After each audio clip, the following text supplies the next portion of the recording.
Sauraro ina farin cikin sai kasancewa da ku ta cikin labaran barka da warhaka. Yau muna biga watan Ramadana 1443 bayan hijira annabi Muhammad sallallahu alaihi wasallam daga garin Makka zuwa Madinatul Munawwara. Daidai daga 3 ga watan Afrilu shekarar 2022 miladiya. Kwamitin masallacin Apo da ke Abuja ya dakatar da Sheikh Nur Khalid daga limanci. Jami'an sanda a nan Kano sun samu nasarar hallaka masu garkuwa da mutane 3 a dajin Falgore hadi da ceto mata 2 da suka sace.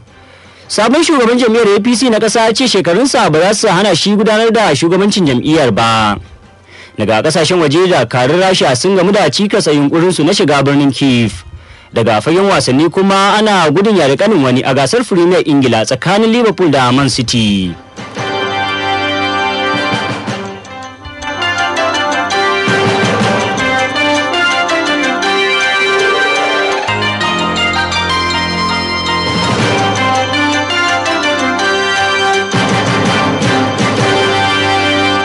Yanzu kuma sai ku gyara zama domin jin labaran daki sunana Abdulhadi Abubakar Binga. Kwamitin kula da masallacin rukunin gidajen 'yan majalisu da ke unguwar Apo a Abuja ya dakatar da babban limamin masallacin Sheikh Nur Khalid kan hudubarsa ta ranar Juma'a. Malamin ya ciki gwamnati kan tabarbarewar tsaro a Najeriya a hudubarsa ta Juma'ar makon jiya. Sheikh Nur Khalid a cikin hudubarsa ya ciki gwamnati kan kasa magance matsalar tsaro da kuma yawaitar kashe-kashe a kasar nan. A cikin hudubar malamin ya faɗi matakin da ya kamata talakawa su ɗauka idan har gwamnati ta bari aka ci gaba da kashe su na kin fitowa zaɓe.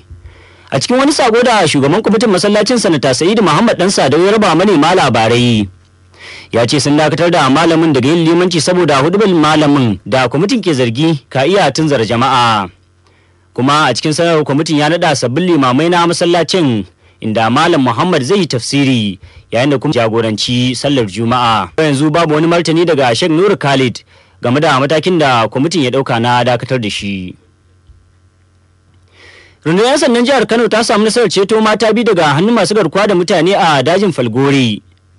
Kakakin rundunar 'yan sandan jihar Kano sufurtan da 'yan sanda wato Abdullahi Haruna Kiyawa shine bayyana hakan inda ya ce bayan shafe sa'o'i 2 suna ba ta kashi da ba ta garin sun hallaka 3 daga cikin masu garkuwa da mutanen. Mun samu nasarar harbe masu garkuwa da mutane guda 3 da kuma kubutar da 'yan mata guda 2 da aka yi garkuwa da su, sannan mun samu su da wato bindiga girar AK-47 ta gida guda 1 da harsashai guda 6.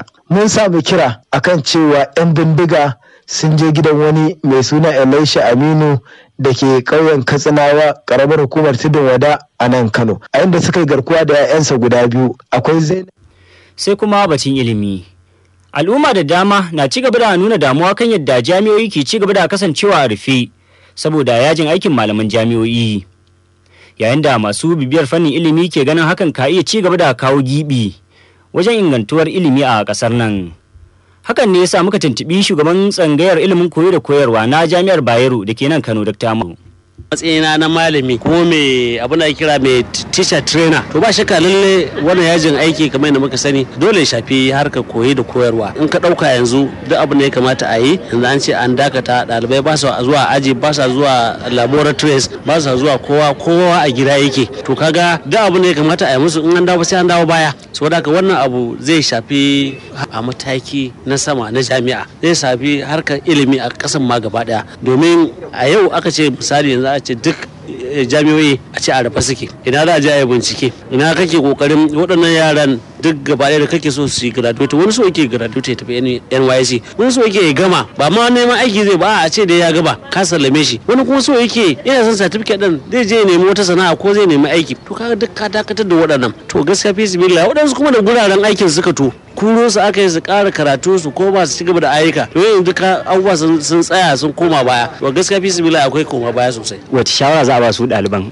maimakon su zama irin ba'am da suke a yanzu? To ɗalibai kamar kullum muna ba su shawara cewa kasi zauna su zama relax, a wanda batu da yake ta su kankance saboda ana yajin aiki. Ya kamata su rika bibiyar abubuwan su wato na karatu na koyi da koyarwa da yake wani aka yi musu da bitoci su rika bita da zuwa to koyo aka ce an yi aiki za su dawo. Shi karatu sai kana bibiya, ba wai lallai kawai dan yanzu ba a makaranta shikenan ka je ka zubar ka daina bincike ka daina karatu, ko da ba za a je laboratory ba, ko da library a rufe take ba za a je a yi karatu ba, amma kai a lokacin ka da yawan kai ta zama dumama bishiya, ya kamata a ce ka karanta abubuwan da aka yi ma, wannan zai taimaka. To yanzu ɗalibai sare kenan kun kusa dawowa? Wallahi ba zan iya faɗa ba.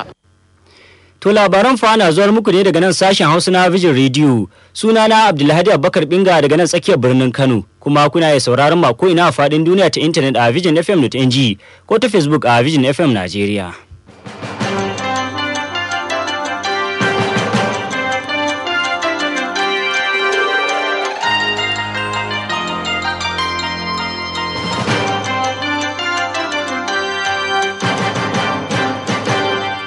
To madalla yanzu karfe 10:06 daga nan sashen Hausa na Vision Radio. Tun a farko kun ji cewa kwamitin masallacin Afo da ke Abuja ya dakatar da Sheikh Nuru Khalid daga limanci. Nan gaba kaɗan za ku ji yadda gwamnatin Ukraine ta ce ta shirya tsaf domin yaƙi da Rasha. Muna dauke da labarin wasanni. Amma kafin sannan sabon shugaban jam'iyyar APC Sanata Abdullahi Adamu ya magantu kan yadda wasu 'yan jam'iyyar ke cewa ya tsufa da rike kujerar shugabancin jam'iyyar. Masu irin waɗannan maganganu na tunanin a shekarunsa ba zai yi tafiyar da al'amuran shugabancin yadda ya kamata ba. Sai dai a nasa ɓangaren Sanata Abdullahi Adamu ya ce masu yin wannan ikirarin na yi ne kawai domin adawar siyasa. Shekara na 75 na nasara, ina Mamadiya 77 har da ma 'yan watanni. Kuma na alfahari da wannan, na gode wa Allah ba da ya mani. Rediyo ya bukan tafiya na wannan kuma kaje makaranta da su primary school kasar da school yanzu ba su nan yanzu. Har zuwa university kuma su ba su nan yanzu.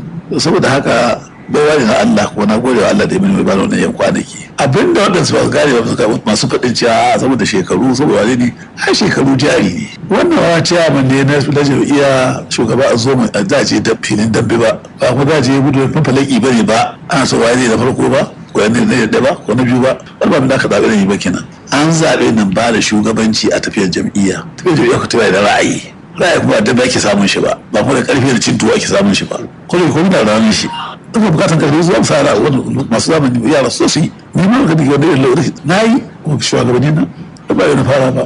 To saboda haka ba ni da wani damuwa na wannan ra'ayi, abu ne wanda yake wa ra'ayi nasu tsakaninsu da Allah ne saboda kauna suna anya wani zai kai ko zai iya kaza wani kuma su da irin ra'ayi ne irin na kiyayya a sai za a baci su a sa tsaron.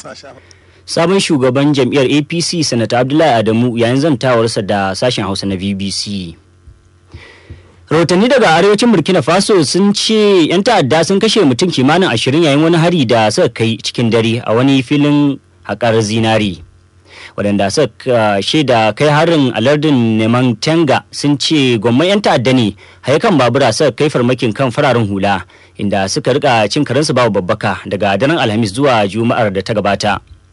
Wasu majiyoyi a arewacin kasar ta Burkina Faso sun ce adadin mutane 22 ne suka mutu a harin, sabanin 20 da aka bayyana, kuma a cikinsu har da mata da ƙananan yara. Saudiya da Iran sun yi na'am da tsagaita wuta a Yemen da ake fatan ta ci gaba da wanzuwa tsawon watanni biyu wacce Majalisar Ɗinkin Duniya ta jagoranta. Yarjejeniyar ta soma aiki daga jiya Asabar kuma ita ce ta farko a kafatanin kasar ta Yemen tun farkon fara yakin a shekara 7 da suka gabata. Ministan harkokin wajen Saudiya da ke goyon bayan gwamnatin Yemen ya jaddada cewa yarjejeniyar na daga cikin manufar tabbatar da zaman lafiya da Saudiya ta gabatar a bara. Ita kuma Iran da ke goyon bayan mayakan Houthi ta bayyana fatan cewa wannan zai kai ga haifar da tsagaita wuta na dindindin.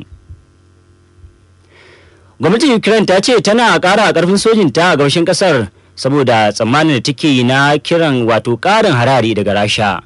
A cikin jawabinsa ta bidiyo shugaba Volodymyr Zelensky ya ce Rasha na son kwace iko da yankin Donbas da ma kudancin Ukraine.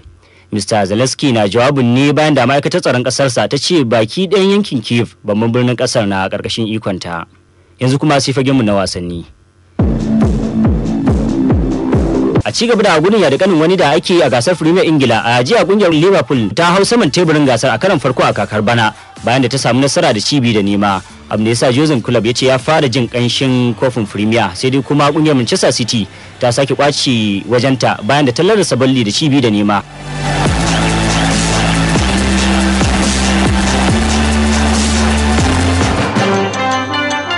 Karshen labaran duniyar kenan, sai duk tun da fari kun ji cewa kwamitin masallacin Apo da ke Abuja ya dakatar da Sheikh Nuru Khalid daga limanci. A madadin kowa da kowa, Abdulhadi Abubakar Binga nake cewa Ramadan Karim.